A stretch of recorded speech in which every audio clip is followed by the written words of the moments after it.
Kaixo lagunok, eta ongitorria txorienera sasoi honean. Gaurkoan, zuen sudurzuloak gozatzeko errezeta bikaina eta askoz gehiago izango du jaione. Konpainia, berezitasunak, errezeta berezi bat, eta, bueno, ez da osoa. Zerbait falta zaio. Zer? A ver, berez, inbar duena, barazki eta gazteina frejituak arrautzekin, eta eskarola eta sagar entzala da. Eta gara, guk horri izaten du pizarra atatzean jarrita zein dan errezeta, ez? Bai. Eta gero Alesek haundian jarri du. Eta txistorra? Eta irugiarrea? Ya estamos. Eta urdaiazpikoa? Izan ezagun pakea, mesedez. Bere hortan honen nahikoa izango. A ber, gaina ez da, ingo duguna azkenean, barazki tortilla bat izango basan moduan, kontua da, barazki horiek batzeko arrautzarik ez dugula erabiliko, ingo ditu patatak egozi, barazkiak erregozi, gero dana sartaian batu, jun zanpatzen, eta hor jungoa pixkat, olio pixkatekin frigitzen da, holako kostratxo bat egiten. Eta geratuko da, gero buelta emango da, asmoa da, horre, ukitea kozinatzen dana, ondo erregozi, gero azkenean egurra eman, eta geratuko da bekaldea txigortuta, eta pixkat tortilla baten itxure izango du. Horren gainean arrautza batzuk frigituko ditu, bere hortan, plantxan ingo ditu, eta errazio bakoitzak eramango iruki bat, arrautza bat gainean, eta gaur gainean daude, oskailua eta garbitzen ibilia, eta organ eukan tomate honek latakoa batzuk, eta jarritu erregosten, tomate saltza bat aldamenean jarriko diot, eta gero ensalatxo bat. Eskarola eta etxeko zaharrak, honek gure etxekoak. Eta lehenean esatzen nian, zuri ospinolioa gehien gustatzen zaila, frantzesa dana, siapearekin da, hori ingo du. Katillo batean siapea, ospin pixkat eta oliba olioakin hasiko dugu, horrekin, zagarra hauek, zagarra hauek segiduan belzten dira, etxekoa dira, nik ez dakit zer da euskaten bestea, esatzen dituztenak. Baina honek zuritu, ja begiratu eta belztu iten dira, jaten nahi zaela, belztu iten dira. Eta gero eskarola pixkat. Bikain, eta hau zer da, konpartitzeko, gubiontzat bakarri, zutzako bakarrik? Iru. Eta zein dugu, irugarrena? Gaur, Julene Armendariz? Hori ez. Usaitzet hemendik. Usaindu, bai, ero, bueno. Eta histori politia dauko usainan inguruan. Bai. Eta nik uste dut interesgarria dela, eta, bueno, horren inguruan gero, bueno, ordu erditxo bat aramagunean, sartuko da gurekin hemen bat, eta, bueno, galdetegia badaukagu, nik uste dut gai interesgarria dela, eta hori, eta errezeta honekin, saio poli bat egiteko moduan izango da. Olioterapia izango da. Bai. Izketa gaia berarekin, bai. Bueno, nik ezarrez patata hauek jaione, txikik honek betiko eratzen dienakan, beti handinak hartzitu, eta txiki beti azpin geratzen dienak. Hauek ondo garbituko ditu, ze azalda guzti erabiliko ditugu gero. Azalda jan egiten da, patatetan, ez dauko goitura gehi ez da, baina hemen, bueno, kanarietan juten zaten paparruga, zeinek ez du jaten, eta azalda guzti jaten da. Kontua da, patata hon bat, hauek ekologikoak dira, eta gainea ondo garbitzea. Ondo garbituko ditu, egoziko ditugu, 25 bat minutu hemen uretan, eta esan dakoa, gero bitartean barazkiak erregosten jungoa, gero danan hasi, gaztainak mikroin labean ingo ditut, zuritu eta hauek ere ona jungo dira, horbe jungo gara basapaltzen, holako gailu batekin, sardeska batekin, daukagunakin, eta, bueno, ea, nik uste, ondo atarako da. Bale, ongi. Esperantza hori usaitzen dut. Bale, ba. Bueno, hemen, zuk esan bezala tortilla izan beharko zun da, hortako arrotze gehiago beharko genitxun, ez? Bai. Baina, bueno, bitu, notizi bat daukeu zuentzako kontatzeko. Arrotza kontukin? Bai, arrotze kontukin notizi bat eta zifra batzuk bai esan genezak, ez? Nik aldera ez dienak oso aldekoak, bota. Arrotza jate ikusunean etxean zu, banaka o binaka? Bueno, baldin eta zerekin laguntzen den, ez da berdin, arraltze parea besterik gabe ogi puskeo batekin edo txistorrakin den, irugiarreakin den, zerekin den. Hori beti, baldin eta. Gure etxean ja azten gara bi arrautza izango direla beti, buruko. Bi buruko. Eta gero aldamenia jartzen zaiona, ikusiko da, baina ja arrautza bidi izango direla hori ja bai ero bai hartzen da. Bale, gero beste galdera izango litzeke zenbat aldiz hasten, baina bueno, horrein iritsiko ga. Guazen notizio honekin edo albiste honekin. Inprobo, Inprobok txosten bat aurkeztu do, eta hau zer da Inprobo? Bueno, arrautzaren eta bere produktuen erakunde interprofesionala. Eta txosten hau zertan datzan, arrautzaren kontsumoaren behatokia Espainian olako azterketa bat. Aha. Eta honen arabera, iazko datuekin edo iazko datuak hartuta, Euskal Herria da arrautza gehien kontsumitzen den herrialdea. Gu algara? Gu. Zenbat, bueno, pixkat ere bai hor bereizi. Bueno, a ver, hola azaldu da eta holaxe azalduko dut. Euskadin, Bizkaian, Araban eta Gipuzkoan 185 arrautza kontsumitzen ditu pertsonako urtean, eta Nafarroan bi gutxio 183. Bai. Ez? Bueno, hau zenbat da astean bataz besteko? Bueno, 3,5, 3 terdi edo, ez? Datu hauen arabera. Baina, bueno, esango duzu, bale, zifrak besterik gabe, baina, bueno, nun da hemen notizia edo albistea, antza Euskal Herrin kontsumitzen den baino arrautza gutxiago ekoizten omen da, defizita da, ez? Arrautza defizita. Kanpotik ekarri behar dituzte, guri asetzeko. Zenbatekoa da defizit hori 20koa. Antza, 165 arrautza ekoizten die urteko pertsonantzako, oire bataz bestekoa da esan liteke. Datun arabera. Eta ez hori bakarrik, datuok ere goraka joan ditzezke edo alaxe dio Inproboko bozera maila den Enrique Diazek eta honela esaten du hitzez. Arrautzaren sektorea kontsumoa gorakadan jarraitza espero du. Eta datozen urteetan astero kontsumitzen den arrautza kopurua 5-6an kokatzea. Ostra. Bueno, ostra, zure etxen 300etan binaka jasegin da daude. Gure etxean, ez dakite, hastian arrautzak, eta arrautza ez da bakarrik arrautza frigitu moduan jatea, arrautzak jan alditugu egosita, patata tortilla batean, edozein tortilla batean, edo bizkotxoan, edo... Bai, hainbat modutan jan aldia. Vale. Baina batzuk, Ne hemen galdera batzuk sortzen zaizkit. Bota. Iazko datuk dielako, eta lehenengo eta behin. Iaz sagardotegik itxita ontzien. Horritzen den tortilla tirakadakin, aurtengoak bai edo bai, eta hurrengo urtekoak sagardotegik irikita baldin bade, bai edo bai, seitara hurbilduko. Beraz, defizit hori haundigoa izangoa. Baina gero beste galdera da, defizit hori edo hola zehazteko edo zenbaki eta zifra hauek aurkezteko garaien zertan oina irritu die. Euskal Herriko oioen zensoan? Zenbat oio daude zehazki, zensatutakoak, eta zenbat zensatuta gabekoak, ez? Baserritan, ez dakitzer, bakiznun, batzuk igual balkoian izaten ditue 3 oio, hoi zensatuta daude? Bai, hori kontutan okin behar zen, Euskal Herrian ohikoa dela, ez? Baserritan, eta ez dira baserrik, basoko etxe, o kanpoan bizidan jendetan, 4-5 oio izatea, eta azkenean arrautzak etxeako izateko, oiek ezien kontutan hartuko, ez? Ez dakit, orduan, bueno, hoxe, datukok die, baino... Ez dakinik, hola, hitz hartzeko dien. Ez dakit. Bueno, gauze zer den, badela adin batetik aurrera iten den galdera bat. Zenbat arrautze da komenigarria astean jatea? Hau normalen berritan marritik gora uste iten den galdera dela, eta kolesterola horrazten denen, ez pixkat. Aizuk mingainat ez txoin urte batzuk. Segi bi arrautze jaten, egunero. Ni bi arrautza egunero ez, baina nik astean 5-6 arrautza jatitu gure etxean. Eta gure etxean, gaina maiteatzen ditugu aste bukaretan, tortilla frantzesan gozari. Vale.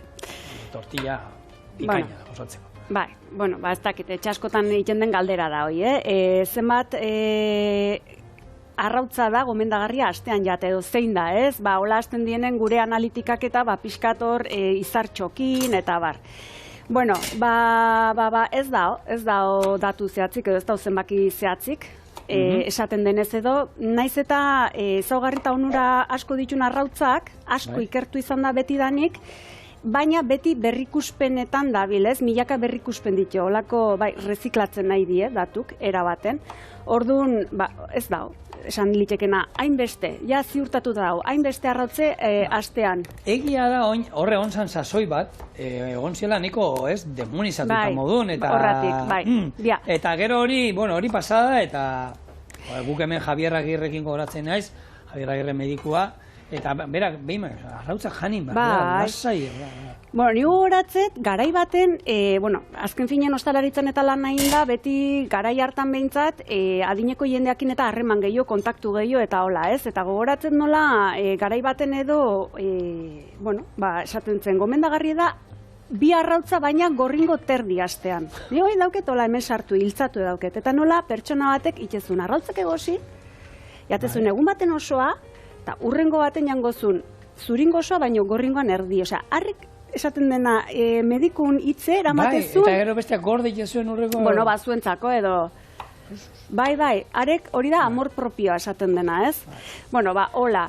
Baina, gaur egun adituk, ez dakit medikuz esango dizuen zuei, bueno, baduzu olako datun bat, favorizidatzi txoriene abildua itb.eusera, baina, guk hemen ikusi dunan arabera, adituk gomendatzen duena da, gehien bat ohartzea, fijatzea edo ikustea arrautza hori zerekin jaten den. Hau da, ez da berdin barazki batzukin jatea, edo txistorra eta ilugirrekin jatea. Ez da berdina frigituta jatea, ero gozita jatea. Kaloriak astakeri bat nola igotzen dira. Hori da. Gaina gaur egun arrautze frigitzeko ere beste sistema batzu badaude, Hoi mikroonlaben eta olioa saiestuz, baina ez da berdin. Hori da. Oin eta badado jendea hartu eta mikroen tortilla bat hartu eta mikroen labean iten duela, eta horrak ez dauka, azkenean koiperik eta ez gota ezer, eta bizipozik ez da ere. Bakarrik izango da, arrautza bat. Zehor, estremotara pasada, zehoin, buruan esaten nahi zala, gaur egun nola igodan arrautzan konsumoa, nik urte eta gehiago, koronavirus hasi zanetik, gimnasio horatean ez juten, lehen astean egun bat juten izan entrenatzea. Hor jendeak usten zen, entzuten zen duen, proteina sartzeko hortan, arrautza egoziak egunero, 4-5 arrautza jaten ditu jendia. Edo zuringoaki. Baina nola goaz. Hori gaina, lehen gota baina aspergarri izan bada. Beti egunero horren beste jatie gauza berdinetik. Bida, honekin lotuta da aditun bigarren gomendioa edo, ohartzea zerengatik ordezkatzen duen arrautza. Ja. Batzutan arraien gatik edo barazkin gatik, kasu hortan, osasuntxua izango litzekena guretzako, gure onurarako, barazki hori sartzea. Eta arrautzen gatik, lau arrautzen gatik, saiestea kontuz, edo hidrato batzuk. Hidratoke behar ditu. Bai. Baina hortan proteina beste izartzea hortan ez, zenbat eta zuringoak inindako tortilla bakarrik. Eta bakoitzan nahi du nahintzala. Baina, arrautza fregitxoa jan behar dira, ogiakin hola. Ogiak harri du gaur, da holan. Txof. Zaten duen, etxian debekatuta dode, sardeskak arrautza jateko. Eta ni txikitan, hori beti daukateko gora, nire izebak esaten zuen, ume hau arrautzakin bakarrik elikatuko zen, arrautza fregitxoa. Eta inoz berak zer, birugarren man nahi zuta. Mesedez. Nire jan behar dala. Bale, hemen, barazkiak, dauzkazuenak, esan dakoan, nahi dituzuenak, guk oin kasu honetan sartu ditugu kuiatxoa, azenarioa eta bi piperrak organ euskanak, asa laurden bat erogotako dio baita, eta hau utziko du erregosten. Ilarrak, errezeta honi, hau olako errezeta klasi nire itzeiet, kanpineko errezetak. Aldan gaiu gutxien erabiltzen. Patatak 15 minutu da maskitenean, ilarrak bertara gotako ditu. Bale. Eta hau inalzan baita, hasieratik jarri agian gaztainak egosten, gero patatak lapiko berdinean, eta gero ilarrak. Kontua da gero, ilarrak eta patatak iragaziko ditugula, eta honekin batera hemen birrinduko ditugula. Ordan, eta sartai hau erabiliko du. Sartai hondan ingo dut, sasi tortilla, ingo dana hori opil bat. Opil hori, barazki opil hori hemen ingo dut, gero opila atarako dut, eta arrautzak bertan ingo ditut. Ordan, beti esaten duzuela, sukaldariak hainbat trastotaz zikintzen dituzte, gaurko kasuan, gaur gutxien goitut. Eta, gaztaina mikroen labean irekiko ditut, azkarra aldera iteko, eta erakusteko, nola iten dan, eta ez da aukera bat dala. Legunean labean ingen ditut, gaur, mikroen labean. Oso, ongi. Hemen, hau dantzan dabil, barazki dantzan dabiltze, eta gizan usaie, badatokigu. Eta olioterapia, gaurko izketa gaia izango dena gure gonbidatukin, egiesan usaimenerakin oso lotuta da hon, olako gai bada, edo terapia, edo mundu bat da. Ordun, guazen, usaimena ere guk hartzea hemen izpide gisa, bai? Bai. Usaimena gizakiok eta animaliek dugun zentzumenetako bada. Ez? Usaimena galtzen goazenen edo galtzen dunen arazo horri esaten zaio anosmia. Bai. Eta anosmiarik izango bagenu edo arazoak izango bagenitu, hauek neurologoak bideratzen dizkigu edo neurologoa izango litzateke lagunduko liguken honako aditua. Orduan, zer da usaia? Nola antzematen dugu usaia? Bai aldakizue? Hola. Irakurriok bakinik, eraiek ez agian. Bota. Xume hola aipatzeko, Azkar aldera, bota, venga. honako airean dauden partikula usaindunak edo usaintsuak gure sudurreko pituitarian dauden nerbio puntek edo nerbio adarrek antzematen dituzte eta hauek pasatzen dituzte garunera. Eta diotenez, esaten denez, 7 usain primario edo nagusi daude. Eta hauetatik gero datoz besteak, bai? Hauen bide nasketa, bai, baina, ulertzeko azken finen, hortzadarrak 7 kolore ditu, eta esaten da 7 kolore primarioetatik bestek datozela. Beste gainontzeko nabardura guztik, usaimenakin antza ere bai. Zein dien 7 usain primarioak, kanforra edo alkanforra, hau, bai, fuertea, usai hori sudurrean polilla edo jantzi sitxak eta olakozeak, armairun eta saiesteko izatezin olako bolak eta zintzilikarioak, ez dakik gaur egun handiken erabiltzen dian. Nostalgia dun batzuk igual ibiliko ditu, Gero, bigarren olako usain primarioa da musk. Musk asko ibiltzen da perfumerian edo ez, lurringintzarako, eta hau esaten da, usain naturala eta sentsuala dela. Gero dau lorea, horrek hartzen ditun guztik, eta guretzako menda estimatuena. Gero dau menda, eterra, pikantea, eta azkenik ustela, ustel usaie, bitu. Ustel usaiekin gaina... Gaur arratza kontuak eta horren usaie. Baina arratza ez dakik konturatzen zen, bere lau egoeratan usain desberdine daukela, hau da. Gordinen usain badauke, tortillan beste usai badauke, frijitxun beste usai badauke, eta egozin ze usai dauke zigor. Berdina, eta fuertia. Fuertia?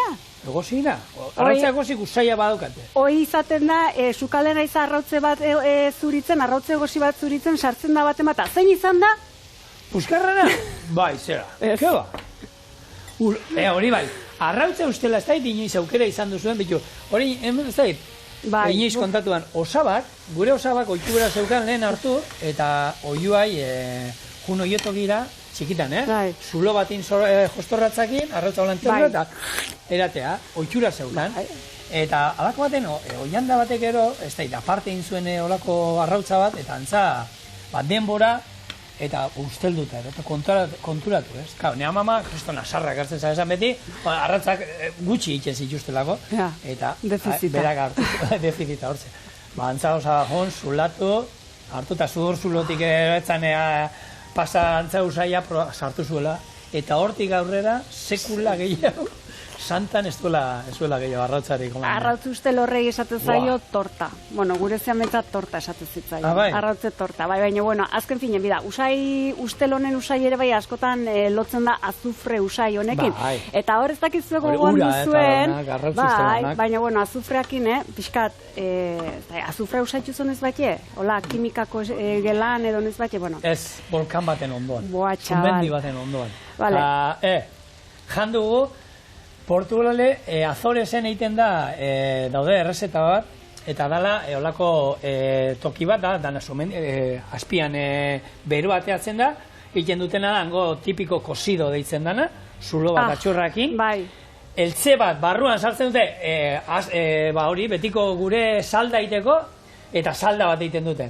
Eta salda hori zerbitzaten dute, eta aldamenean, gero, egin du moduen arropa zarra, hori aldamenean, aragia, txerriki ez da izan. Antzegoen usaia. Eta gero, badauk errezeta horrek, ondo itxita dago, baina usaia badauka. Atzera botatzeko moduan, ze jangen dut hori, baina usaia badauka, bai. Bueno, hori. Bera, azufreakin, zueko goratzen duzue, 2005 urtean, intzen olako laugarren Ameriketako goibilera hartan Hugo Chávez, maien jarri zen, itzaldi emateko, eta bezperan Bush izan zenan, eta esan zuen, hemen oraindik azufre usaia dago, gogoratzen? Zesan naizunarekin? Bai, diaburroa egon zala hor. Baina, bueno. Hori okurrikin behar zaizu botatzen. Hori, sano gaina. Bueno, a ber, zer? Zigor, uste eta zuretzako dela. Bai, lehen gatza bebada olako, basegon, usaia baita. Badaukate, ateatzen da baita ustel usaia. Bueno, olako usaiek. Errezetakin, honei, denbora sartu diot, eta hemen doa emeki patatak egozten, da esan dako, azkenengo 5 minututan, hilarrak bertara botako ditut. Izoztu da dira kasu honetan, Beste barazkiak erregosten dauzkago, Eta enjongo naizena da gaztainakin. Gaztainak esan dagoa beti ez lertzeko, komeni da, olako koska txiki bat moztea. Eta hauek, olako mikrohilabean inbar ditugunez, olako katillo batean ero sartu, gero, tanta batzuk ura botako jo, pixkat ezetasuna izan dezan, eta 3 minutu topera. Eta 3 minutuan egositak geratzen dira jateko moduan. Nik uste dut 2 minutukin zehero kontutan izan azkenean ona gehituko ditu dela behin zurituta. Orduan zuritzeko denbora gutxiagokin nahikoa da, baina 3 minutukin erabat egositak geratzen dira eta jateko moduan. Hori bai, komenigarria da txanda txikitan jutea egiten. Segatik, beroa daudela zuritu behar da, aldala. Ostutzen dienen kosta egiten dalako gehiago. Gehiemak kostatzen dalako, Eta, bueno, zuritu ala jun jaten, Azufrea. Bueno, ez bitu... Sudurrak bai, zazpi usain primario ingurun, ez? Gutxi gora eragoazen norti, zati zazpi. Bai. Zati nundik... Zatik ez trilogia, irua, guri zatik ez iru, zatik ez amarre, zatik ez amabos. Zergatik die zazpi oinarrizko, kematen dut dena da hola hemen konektatuta hortzadarrata. Bueno, ez da hola. Kasontan 70ko hamarkadan Jon Amore, biokimikarik aterazun hau edo, zehaztuzun hau eta hortan oinarritzeko molekulan pixun eta tamainan pixkat enfokatu zen edo hortan zehaztu zen.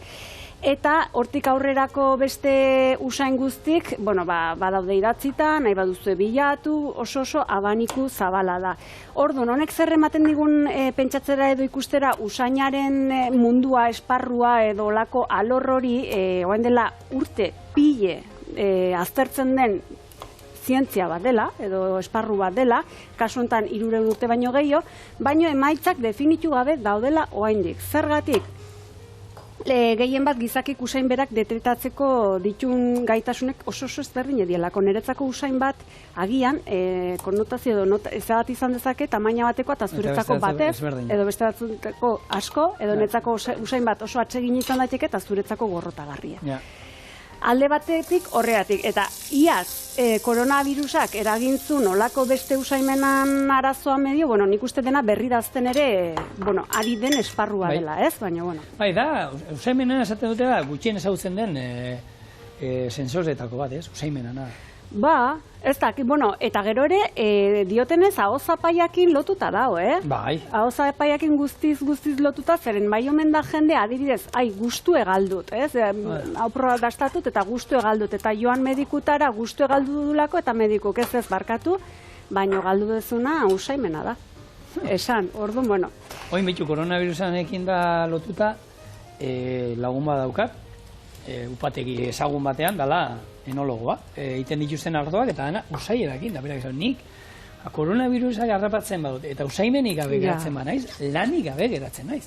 Hori, ez da broma, ze beraien lana nik, da, 100% sumeliarrana, eta hori da, beraien usaimena, eta beraien sudurretik bizi dira. Ni ez dakit, noski, hor ere, izaten da ez, famatuk eta beraien hankak, holako aseguratzen dituen bezala, ez dakit, holako entzako... Sudurra hartu eta... Baina, Zandakoa, 2 minutes, 2 minutu, gurea 900, hori da, mikroinlabe bakoitza, bakizu potentzia bati ezberdin jauzea, gurea 900 dauka, 2 minutu sartuko izkiz, bale? Bikain. Gero gure gorputzeke botatzen du usai, ez? Eta hori ere batzutan izaten da olako indikatibo edo pixkat ematen digu pentsatzera gorputzan nola daukegun, kasu hortan barrutik, edo zein elikadura daramagun, ze batzutan usai sendoa izaten da, eta esatezu buf, ez? Dutxatu eta alare setxun... Badago jende bat usaia da botatzen duena, hori, nik, badago jende bat korrikal mendiko lasterketetan, ez? Eta jartzen za beraien atzean da ezin joan atzean. Eta hartu, eta aurreratu iten dituzu, esan, segi aurrera. Eta oso desatxeina da, eta nik, kuadriakoa dauka bebe bai, izarria botat, eta ez du izarri botat, bere izarriak usai asko daukala, eta, ondoan egoten zara, eta juergan, holan, distantzilan. Ez dakit. Fuerte, oso. Baina gero bada beste olako usain bat gorputze botatzen duna, eta kasu honetan hori detektatzeko edo almena galdu deuna, hori esaten da bentsat. Bai, animalik badaukie eta gizaki galdu omen dut, da feromonak antzemateko gaitasun hori. Feromonak kasu honetan emakumezkon, guk askatzen duen olako gantz azido batzuk omen die, justun, ovulatu baino pixka lehenago, ugalketarako, ez hori adirazten duena. Animalitane holaxe pasatzea. Baina, hor bada bitxikeri bat, kontatu dezaket? Bota. Hor bada bitxikeria bat, baina 10 urte edo eman zena, eta intzen olako azterlan bat edo esan liteke Nueva Yorkeko Brooklyn arte galerietan, eta zen usaimenaren bidezko sedukzioa frogatzeko. Zein zuen? Bildu ziren talde bat, eta, kamisetak, erabilitako kamisetak sartu zituen poltsatan. Eta han zeudenak, kamiseta, poltsak iriki, kamiseta usaindu, eta usaie goguko bazuen, gustoko bazuen edo erakartzen bazien, kamiseta horren jabeakin izan zezaketen zita bat. Eta, ea, feromonena egia zen, edo ez, eta esaten denez, oendikene hori dena osotara idatzi gabe dago. Ez dakit zer pasatzen, baina, Lagun badaukat, bera teoria daukala. Bota. Bera, eskalatzera juten zenean, eskalatzetik, eta askotan, gero, bueltan, garagardo pare batera, eta parrandan geratzen zara, etxetik pasatu gabe. Gehiago ligatzen omen zuela, egun horietan, gizon usaiakin. Dios.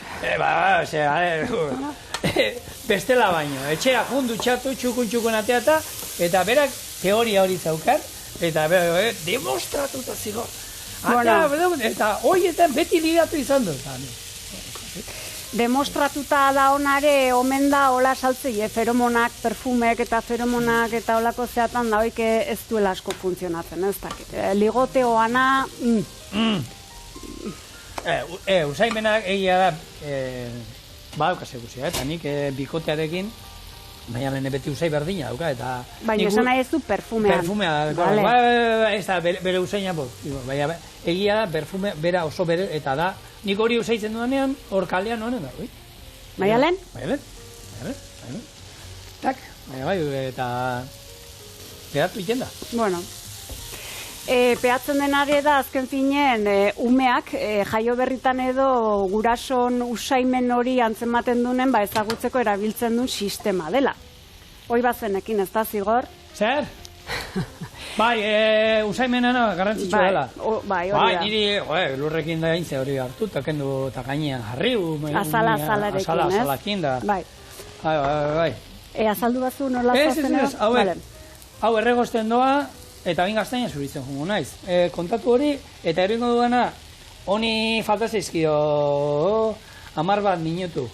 5 falta zaizkionean gehitzuko dizkiot hauek, eta hauek zuritutakoan. Orduan, zu kontatu beharrekoa, eta gero itxingo du hau inda.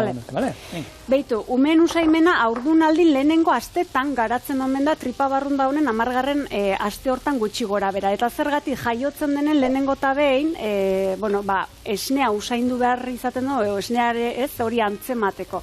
Eta galdera datan, nola daki esnea edo nola antzematen du, zein usain izango duen. Bitxikerie da likido amniotikoak olako esnean antzeko lurrin bat askatzen omen do, orduan horrengatik antzematen omen do. Eta aki hori elika, ero behar du. Hori da, sena azken finen hortik omen dator. Eta gero, bigarrena izango litzeke gurason usaie ikastea.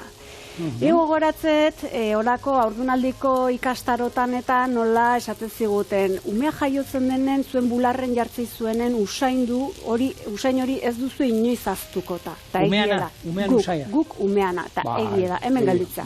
Bueno, hemen eta hemen. Eta umen usaia, ni gustatzen pilot umen usaia. Baina jaio berritakoa. Hoi da bakarra. Atera berria. Eta gero ja umen usaie, ezberdine da. Eta horre gogoratzet lehengo zarra nola esatez zuen. Ezberdine zela bularreko umea usaie eta biberoiko umean usaie, ez? Baldinetaz bazen nion nenuko botatzen.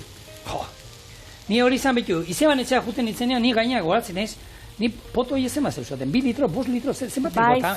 Garrafon. Tamaina de garrafon zan hori jaiona. Hartuta, izeba golan eskukada golan hartuta, ra, nimboa, iezeiken hori, borroto nuen. Zure izebak etzun izaltzen onako plastikozko pulverizadore haue beteta, frim.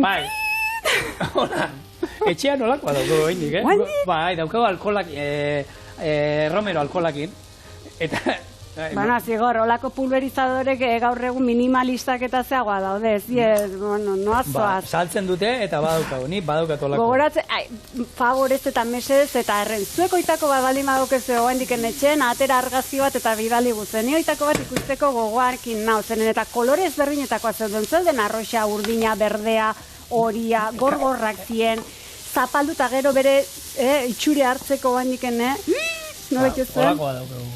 Hora, burua muitze diozu, alde batea bestea, dantxak, zulotxoa, eta...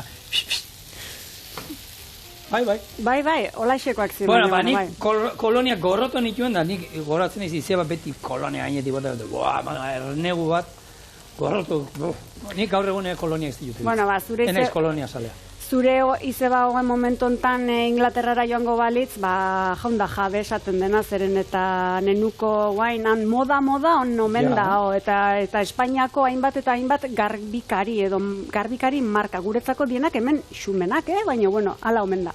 Erotuta du inglesako. Bea, guzti hau Twitterreko ari batetatik dator.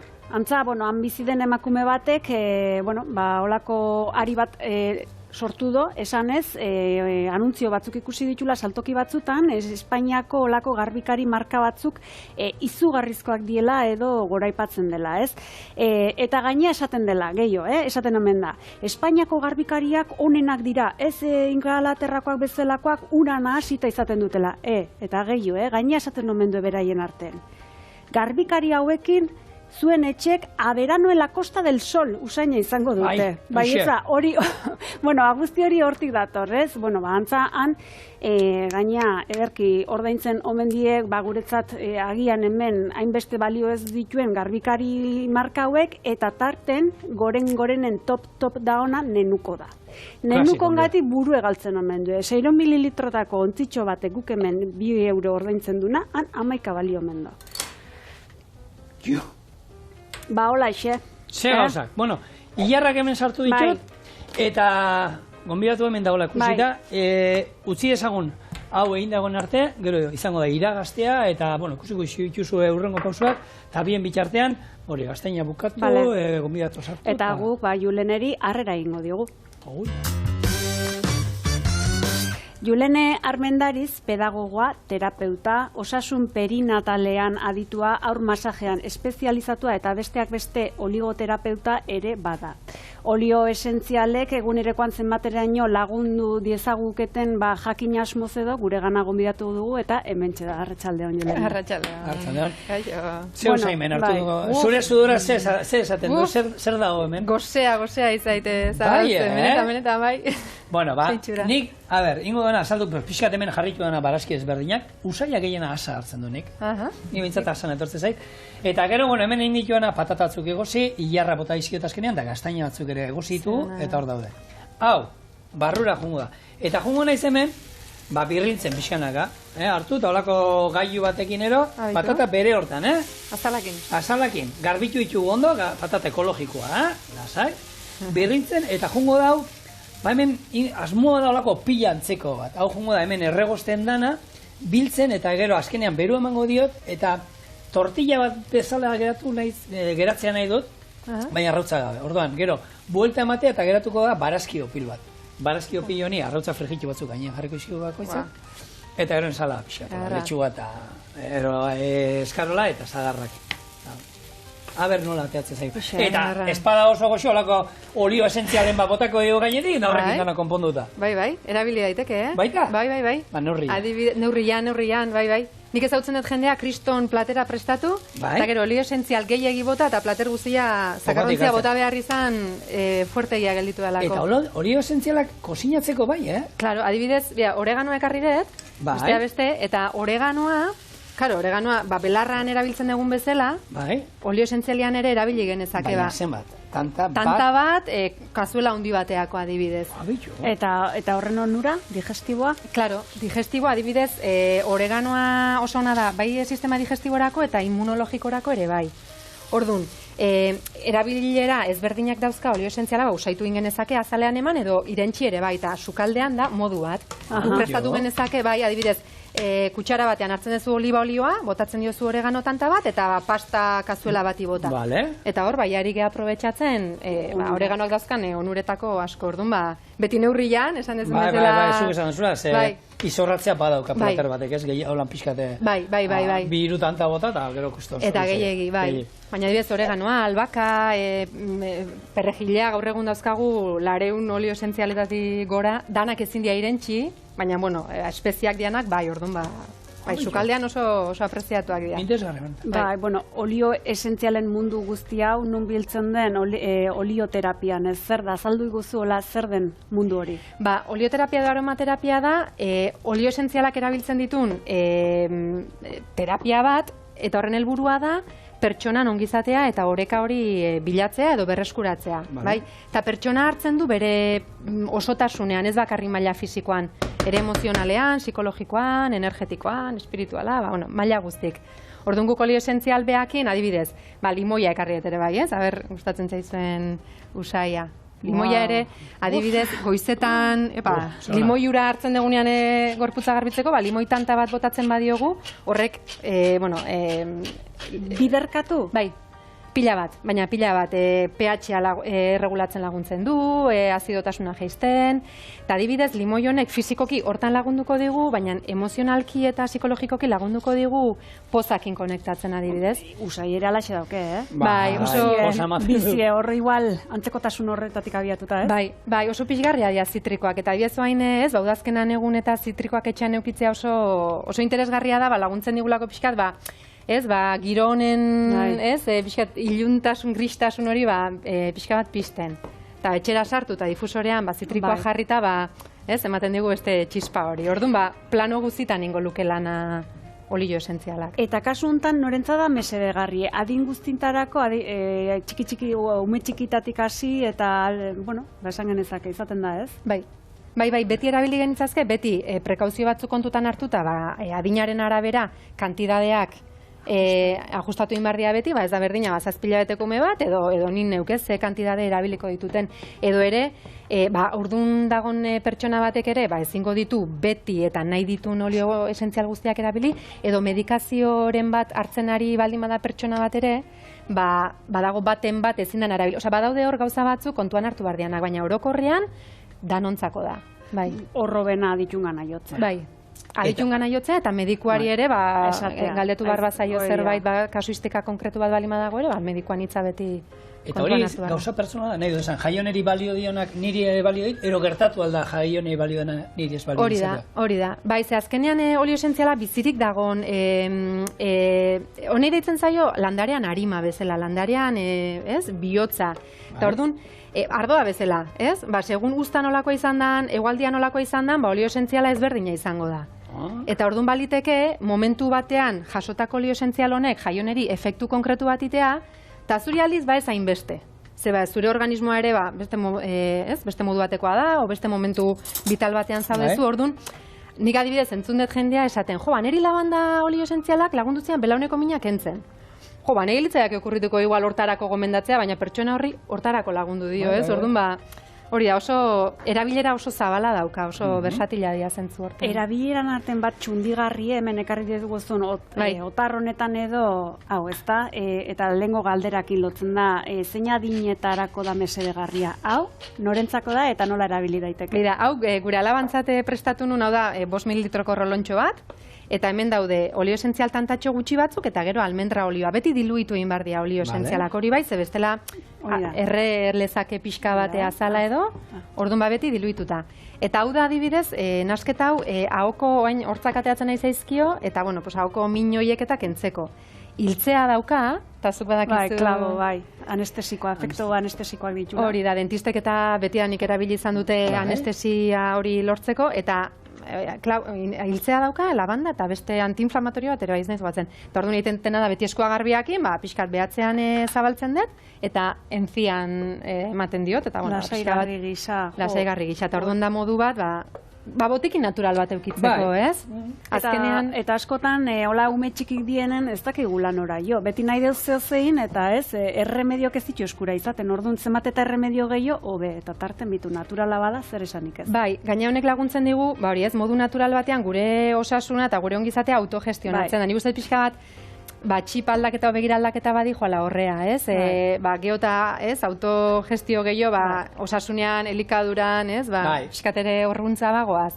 Orduan, bueno, farmazitik gutxio pasatzeko aukera bali madaukagu ere, txarra, ez? Honekin hori zeran, garbine larrea, ez? Berak, nik olio esentziala berakin ezagutu nituen, eta berak esaten du, zenbat eta zenbat gauza erosten ditugu, ero belar dendan ero naturalak eta ona diela, eta, bueno, garesti bizan dira, eta etxean iki ez dela, horren zaila, ez? Hori da. Eta zure farmazia, zuk etxean iki badako zurea. Bai, hori da, eta etxen indakoa gaina, zer horrek badakizu nondik eta nola itena izan, zeren eta erostera baldimagoaz, hemen Julenek argi utzi duen bezala, eta berriz gogoratuko duen bezala, beti diluituta joan behar du, hori azpimarratuta utziko du, baina ere bai azpimarratzekoa da, merkatun aurkituko ditun olio esentzialen arten ere ezberdintasune daudela, batzuk die difusorerako, beste batzuk die hartzeko edo azalerako, orduan nola bereizi genezake. Bai, garrantzitsua da olio esentzialak erabiltzen ditugunean, alik eta kalidade onenekoak erabiltzea, ze karo, nik erosten bade lavanda bat, 3 euro balio dituna olako pote batek, ez dut esperoko eitea kriston efekto terapeutikoa, bai, usaimen aldetik, igual plazer hori emango dit, baina ez dut lortuko nik nahi deten hori. Nola bereiztu? Pixkat, investigatu ezakegun marka, ez? Markaren izena hartu, investigatu ber, nundik eta noa eta ze informazio jaso dezakegun, prezioa ere bai. 3 euroko olio esentzial batek, laborategitik asko pasada, eta oso sintetikoa izango da segurazki. Lavanda on batek, igual 25 euro, 30 euro balio ditzazke. Horren besteko aldia dago, hori kriston aldea dago. Baina tanta batera behili berbaldin bada. Hori da, honek iraungo izu. Hemen, 3 tanta daude lavanda, olako pote batetik, pentsa, diluituta, kriston bizi urte bete iraundezake 30 euroko pote honek, orduan, azkenean osasunean garestita merke zer dan horrere ez, bakoitzak... Merkean normalean garesti izaten da beti. Horregatik. Normalean beti garesti izaten da. Horregatik, eta igual baten batek lavanda oso da adibidez, auritxoren bat edo sukaldean errezkeo bakazuela ikuitu dezula edo, lavanda tantatxoa bota, eta horrek regeneratzen du pilo bat azala, eta pasada bat, kriston mesera egiten du, baina, karo, 3 euroko lavanda bat botatzen badezu bere alkohol eta bere zikinkeri guzekin, erre ingo izan noski. Horregatik, ez? Bira, hori aipatuta, kontrako efekturik badute? Kontrako efektuak erabiltzen bali madezu, karo, adiez, intoxikazio kasuak eman dia, baina pertsona batek edantzulako pote oso bat. Dios, horrek dena errekozion. Pentsa, zeinek edaten du pote oso bat. Bueno, ez nuke nahi haren azaleneon, Pentsa. Esango zuen, osasunen dako nagoa, tanta bat, bote oso, eta ja sendatuko nahiz da nena. Horregatik, aditun eskutan jarri olako gauzetarako, bai zein esentzia erabili eta bai zein dosi erabili. Hori da. Adibidez, modan dauden difusore hauek, ez? Pixka beste alorrera joan da, etxeak eta hola usaintzeko edo inguruak usaintzeko garaian. Difusoreak, modan daude. Horre ere, zein olio erabiliko deun, aintzat hartzekoa izango da, ez? Bai, eta ze difusore ere, bai, ze difusore guztiak ez dira berdinak. Garrantzitsua da difusorea izatea hotzean. Urarekin? Bai, bale.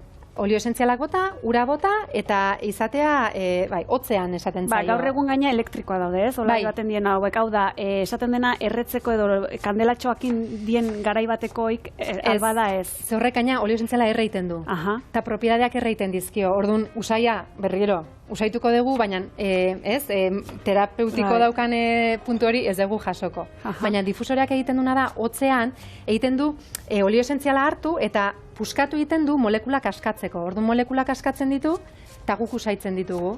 Eta orduan, etxea joaten geanian oain, egun oso lanean, eskolan pasata gero, eta difusorea jartzen dugu, salan edo familia gauden lekun, eta danok aigea, hori arnazten, eta onura horiek jasotzen. Egu berritan opari eta hori izaten da, tipikotako bat, gaur egun, hauetakoak, orduan, kontutan izan. Bai, zein difusorea aukeratu, eta gero bai zein olio esentzial. Bai, gaina badaude ja, hola, pak batzuk bezala, difusorea eta olio esentzial, 6-8 batzukin, zoazu zure itorrekin etxea, eta daukazuia kriston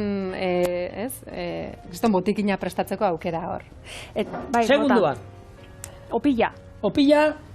Zapal dut, piper beltza bota diot, gatza bota diot, eta oina ira, azpia gorritzen. Gero, utziko buelta emango diot, eta agar nola ateatzen den. Oso beltza ateatzen bada, esango, mostu! Eta haingo kambiazo, telebistako. Buelta eman berriz. Buelta berriz. Eta hain jugo naiz hemen, zagarra, etxeko ze hona dira. Galdera zen, ona aldau zagarra? Zagarra, olio esentzial hona dauke? Ingo duana da ospinolio bat. Ospinolio honi botako dio dana. Ziapeak oialaka gutxi gora bera. Gero, ospina txorrota bat. Eta oliba olio txorrota hon bat. Naziko du ondo, zagarra bertara eta eskargola bertara. Eta horri ingo duena, hau ensalada moduan. Eta gero bakarrik izango da, honi buelta eman da gero tortillak. Pero arrautzak frigitu, sartaian, zer gabe, olio pixkatekin plantxan ingo ditu gaur. Eta zer gehiago, ez? Gero maira jutea besterik zego falta. Nahi baduzu honi olio sentzialen bat botan, nire botako jo. Oregano limoian zizkioke botako. Hori etxako txiko. Etxako. Orduan, listo, nik hau asalduta, segi jaione. Bai, esan deu aukeratako badela difusorean olio esentziala jartzea, beste aukeratako badela diluituta azalean emateko edo sukaldeko jaki emateko, baina, hemen bitxi edo oso bitxikeria handi ekarri ezuna da, honako zure pilulatxoa edo iteko ere baliogarri dela. Bai. Azaldu mesedez. Beira, hauek dira kapsula vegetalak, kapsula hutsak, ez? Edo zein askotan vitaminak edo hartzen ditugunean, bolako kapsuletan etortzen dira. Hau vegetala da, alga batzukin inda dago, eta hutsa dago. Orduan guk irekitzen dugu, eta botatzen diogu barruan nahi dugun olio esentziala. Imaginatu. Diluituta. Bai. Diluituta. Bai, olio esentziala batantotxo pare bat, eta oliba olioakin beteko dugu. Bai. Eta itxi ingo dugu. Ze oliba olioak lagunduko dio sabelari ere goxogo hartzen. Bai? Batez ere hasieran ez bagaude ohituta. Hau ze kasutan erabiliko dugu, adibidez, gaixo katarroakin, ez darriko min, eta defentsaz baju gaudenean, adibidez, oregano eta limoia sistema immunologikoantzako oso ondo datoz. Orduan, alditugu, bakoitzetik tanta bat edo bibota, oliba olioz bete eta hartu. Torrek lagunduko dio, gure sistema immunologikoa indartzen. Edo digestibo bezala ere, imaginatu, kriston bazkaria indegu, edo gabonak jagertu daudela, eta, ez? Hor jengibre, hinojo, horiek oso digestiboak dira, eta horiek ere hartu genitzazke, mantzanila bat... Barkatu. Mantzanila bat hartuko genuken kasuan, olio esentzialak, lehen esan dezen bezala, ez? Mantzanila bat bider izango litzake efektua, ez? Orduan segun ze... Opa! Sí. Hemen tramparik ez da. Azeitxura. Nik nahi nuen jentia zuri begira egotea holan gaizkia ateratzen bada, entratzen dituta zuekin negozia, baina ondo atera. Zora harri. Hori, erabili genezakela... Edo antifungiko bezala, edo ez? Bai. Jaione, parkatu, programa jutena izaigu, eta hau daztatu inbardu. Hemen, esan duena, ez du zikinduko gaur ezer. Gero, iruki bat atarako du bakoitzan dako, oin, plantxan, arrautza frigituko ditut, niri berakatzakin, pipermin punta batekin, eta zuei, nahi dizuen moduan ingo izizuet. Eta era orkestuko du ensalada honekin batera. Zora harri. Bukaera mailan izango.